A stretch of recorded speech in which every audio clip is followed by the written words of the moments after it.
پاکستان اور دنیا بھر میں لاکھوں دیکھنے اور سننے والوں کو ارشد شریف کا سلام۔ ناظرین، آج پروگرام میں آپ کو بتائیں گے کہ کس طرح جب بہتی گنگا ہو تو اس میں ہر کوئی ہاتھ صاف کرنے کی کوشش کرتا ہے اور بلا امتیاز سارے ہی اس میں کوشش کرتے ہیں کہ جناب کچھ نہ کچھ فائدہ اٹھا لیا جائے، لیکن نقصان اس سے جو ٹیکس پیئر ہے اس کا ہوتا ہے، قومی خزانے کا ہوتا ہے۔ رنگ روڈ پروجیکٹ ایک ایسا ہی پروجیکٹ ہے جس پہ وزیر اعظم عمران خان صاحب نے باقاعدہ طور پہ ایک انکوائری آرڈر کی، اور انکوائری آرڈر کرنے کی دو وجوہات تھیں۔ ایک تو جو ماسٹر پلان تھا اس میں تبدیلی آئی جس کی وجہ سے رنگ روڈ اس کی لینتھ انکریز ہو گئی، اور جو قومی خزانے پہ ایکسیسو بوجھ پڑا، ایکسٹرا بوجھ پڑا، اضافی بوجھ پڑا، وہ 25 سے 29 ارب کا کہا جا رہا ہے کہ اس پہ بوجھ پڑا۔ تو جب وزیر اعظم کے نالج میں یہ چیزیں آئیں تو وزیر اعظم نے اس پہ پہلے اپنی ایک انکوائری کروائی حساس اداروں کے ذریعے۔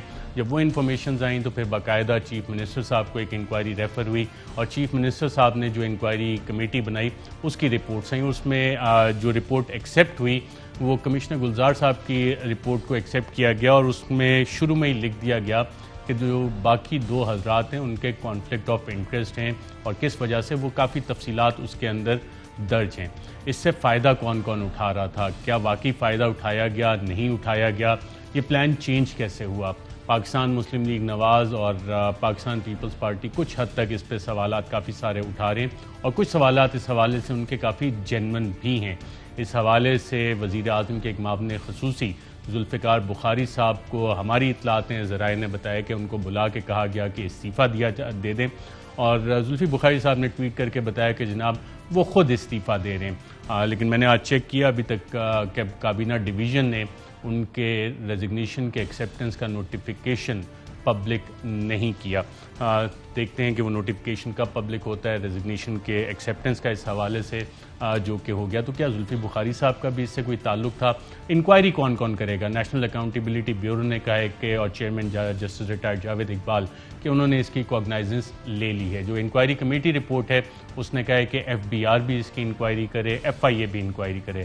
چیف منسٹر پنجاب نے ڈی جی اینٹی کرپشن کو بھی ایک اور انکوائری کرنے کا اس حوالے سے حکم صادر فرما دیا ہے۔ اس کی تفصیلات کیا ہیں وہ آپ کے ساتھ پروگرام میں شیئر کریں گے، اور اس حوالے سے ہمارے ساتھ بات کرنے کے لیے آج اسلام اسٹوڈیوز میں موجود ہیں کافی عرصے کے بعد سینیٹر فیصل وارڈر صاحب۔ بہت شکریہ سینیٹر صاحب پروگرام میں شرکت کرنے کا۔ NA 249 کے بعد پہلی دفعہ آج میرے خیال کسی پروگرام میں آ رہے ہیں، تو اس حوالے سے ہی بات ہوگی، دیگر معاملات پہ ہی بات ہوگی۔ لیکن آج ان پروگرام کا آغاز کرتے ہیں کہ جو کمشنر گلزار صاحب کی جس رپورٹ کو ایکسیپٹ کیا پنجاب گورنمنٹ نے، اس کے چند اہم نکات کیا ہیں۔ آئیے یہ رپورٹ دیکھتے ہیں۔ رپورٹ میں اٹک لوپ اور پسوال زگ زیگ کو غیر قانونی قرار دیا گیا، کیونکہ نہ صرف یہ وزیر اعلیٰ پنجاب کی منظوری کے بغیر کیا گیا بلکہ اب اس کی منظوری ہو بھی نہیں سکتی۔ اس رپورٹ میں مختلف افراد اور کاروباری گروپس کو ملا کر اٹک لوپ رینٹ سیکنگ سنڈیکیٹ کا نام دیا گیا ہے۔ رپورٹ میں یہ کہا گیا ہے کہ نیب کے ذریعے اس سنڈیکیٹ کے سرکردہ افراد کو بے نقاب کرنا چاہیے، اور اس کیس میں چند لوگ بے نقاب ہو بھی چکے ہیں۔ اس رپورٹ میں اٹک لوپ اور پسوال zig zag rent seeking syndicate کے افراد کا نام بھی دیا گیا ہے، جو کہ یہ ہیں: محمد محمود، سابق کمشنر راولپنڈی، نے زمین حاصل کرنے کی مد میں 2.3 ارب روپے کی ادائیگی کروائی، حالانکہ وہ جانتے تھے کہ یہ غیر قانونی اور غیر منظور شدہ ایڈجسٹمنٹ ہے۔ محمد محمود کے حوالے سے ان کے بھائی کرنل ریٹائرڈ مسعود احمد کو ان کا بے نامی دار بتایا گیا۔ اسی طرح کرنل ریٹائرڈ اسلم ابراہیم پراچا کو بھی محمد محمود سابق کمشنر کا بے نامی دار بتایا گیا۔ وسیم علی تابش، سابق لینڈ کلیکٹر، نے اٹک میں 2.05 ارب کی ادائیگی کی، حالانکہ وہ اٹک میں قانونی طور پر زمین نہیں لے سکتے تھے۔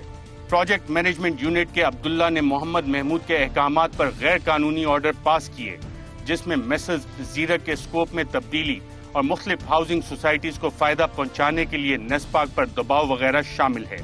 21ویں گریڈ کے افسر ڈاکٹر توقیر شاہ کے بارے میں کہا گیا ہے کہ انہوں نے پسوال زگ زیگ کی غیر قانونی الاٹمنٹ کروائی اور اپنے خاندان کے فائدے کے لیے ڈیزائن ایسا بنوایا جس سے ان کے خاندان اور ان کی پراپرٹی کی مالیت میں اضافہ ہوا۔ بابو محمد نواز، ریٹائرڈ ریونیو افسر، اور ان کے بھائی آفتاب کو محمد محمود کا بے نامی دار قرار دیا گیا ہے۔ کیپٹل سمارٹ سٹی نامی ہاؤسنگ سوسائٹی نے اپنا اثر و رسوخ استعمال کر کے رنگ روڈ کو مورت کی طرف کروایا۔ ان کے ساتھ حبیب رفیق نامی کمپنی بھی شامل ہے۔ لائف سٹائل ڈیولپر نامی کمپنی جنوری 2020 میں رجسٹر ہوئی، اور رنگ روڈ کے اطراف میں اہم جگہ پر 2300 کنال زمین خریدی۔ رپورٹ کے مطابق ممکنہ طور پر محمد محمود، عبداللہ صاحب، وسیم تابش اور میسر زیرک اور نیسپاک کے افسران نے ان کو معلومات لیک کی۔ نووا سٹی نے رنگ روڈ کے غیر قانونی اٹک لوپ سے فائدہ اٹھایا۔ اس کو بنوانے کے لیے اثر انداز ہونے کے لیے اپنے بے نامی داروں کا استعمال بھی کیا۔ ٹاپ سٹی کے بارے میں لکھا گیا ہے کہ شاید اس میں محمد محمود کی بے نامی جائیداد اور مفادات کا ٹکراؤ بھی ہے۔ اس کے علاوہ وسیم علی تابش کے مفادات کا بھی ٹکراؤ موجود تھا اور اس رنگ روڈ لوپ سے فائدہ اٹھایا۔ بلیو ورلڈ سٹی کے بارے میں کہا گیا ہے کہ شاید رنگ روڈ پروجیکٹ پر اپنے فائدے کے لیے اثر انداز ہوئے اور الاٹمنٹ تبدیل کروا لی۔ الآصف ڈیولپر کے بارے میں بھی رپورٹ کا یہی کہنا ہے کہ انہوں نے زمین سے زیادہ فائلیں فروخت کی۔ اسلام آباد کوآپریٹو ہاؤسنگ سوسائٹی کے بارے میں رپورٹ میں کہا گیا ہے ڈی پی ڈی عبداللہ کے ساتھ اپنی سوسائٹی کے لیے انٹرچینج حاصل کرنے کے لیے غیر قانونی مذاکرات میں شامل ہوئے اور اس سارے عمل کو محمد محمود کی جانب سے سہارا دیا گیا اور اس سوسائٹی کو انٹرچینج بھی دیا گیا۔ رپورٹ کے مطابق میجر جنرل سلیم اسحاق نے اپنا اثر و رسوخ استعمال کر کے الاٹمنٹ کو مورت کی طرف موڑا، مورت انٹرچینج کا ڈیزائن تبدیل کروایا اور اپنی اور اپنے خاندان کے افراد کی جائیداد کی مالیت بڑھانے کے لیے انٹرچینج میں مقامی راستہ دلوایا۔ سابق سینیٹر چودھری تنویر کی بے نامی اور ظاہر شدہ 7000 کنال زمین کو اس تبدیلی سے فائدہ ہوا۔ اس رپورٹ میں نیسپاک کے افراد اور میسر زیرک کے افراد کے نام بھی شامل ہیں جنہوں نے اس پروجیکٹ کو رینٹ سیکنگ سنڈیکیٹ کو فائدہ پہنچانے کے لیے تبدیل کیا۔ رپورٹ کے مطابق نووا سٹی، الآصف سوسائٹی، اتحاد سوسائٹی، کیپٹل سمارٹ سٹی اور بلو ورلڈ سٹی میں بے نامی جائیدادیں ہو سکتی ہیں جن کا سراغ لگانا پڑے گا۔ رپورٹ کے مطابق اس سارے عمل میں public private partnership member doctor Farrukh Naveed, D C Attock Ali Anan Qamar, D C Rawalpindi Anwar ul-Haq, سابق D G R D A Amara Khan, A D C R Rawalpindi Shoaib Ali, A C Saddar Rawalpindi Ghulam Abbas اور اے سی فتح جنگ کی خاموشی اور ساتھ رہنے کی وجہ سے اس پروجیکٹ کے غیر قانونی عمل سے جڑے ہیں۔ رپورٹ میں ڈاکٹر توقیر شاہ کے بارے میں لکھا ہے کہ نہ صرف ڈاکٹر توقیر شاہ کے مفادات کا ٹکراؤ تھا بلکہ اپنی خاندانی زمینوں کو فائدہ پہنچانے کے لیے ڈاکٹر توقیر شاہ کے با اثر قریبی رشتہ دار جو کہ پبلک آفس ہولڈر بھی ہے کے بارے میں معلومات ہیں کہ وہ سابق کمشنر اور نیسپاک پر دباؤ بڑھاتے بھی رہے۔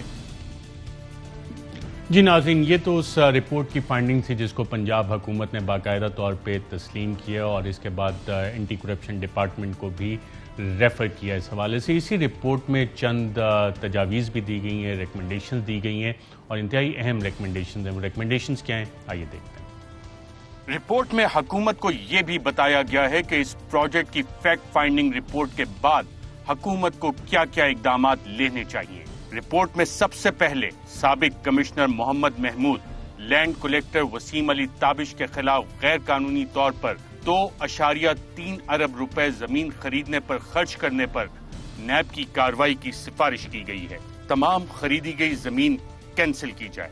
محمد محمود کے خلاف اسٹیبلشمنٹ ڈویژن محکمانہ کارروائی شروع کرے۔ سابق کمشنر محمد محمود کے خلاف ڈائریکٹری ریٹائرمنٹ رولز 2020 کے تحت بھی کارروائی کی سفارش کی گئی ہے اور کہا گیا ہے کہ مکہ سٹی کے لیے آسانیاں پیدا کرنے، مفادات کا ٹکراؤ اور مکہ سٹی میں ان کے بھائی کے مفادات، ٹاپ سٹی میں 3 ٹاورز کی منظوری دینا وغیرہ کی بھی تحقیقات کی جائے۔ ڈاکٹر توقیر شاہ کے خلاف بھی ڈائریکٹری ریٹائرمنٹ رولز کے تحت اسٹیبلشمنٹ ڈویژن کو کارروائی کرنے کی سفارش کی گئی ہے کہ انہوں نے سرکاری افسران پر اپنا یا اپنے طاقتور خاندان کے افراد کا اثر و رسوخ ذاتی فائدے کے لیے استعمال کیا۔ پاور ڈویژن نیسپاک کے شامل افراد کے خلاف ایکشن لے۔ زیرک کمپنی کو بلیک لسٹ کیا جائے۔ ممبر پی این ڈی ڈاکٹر فرخ نوید کو عہدے سے ہٹایا جائے اور محکمانہ کارروائی شروع کی جائے۔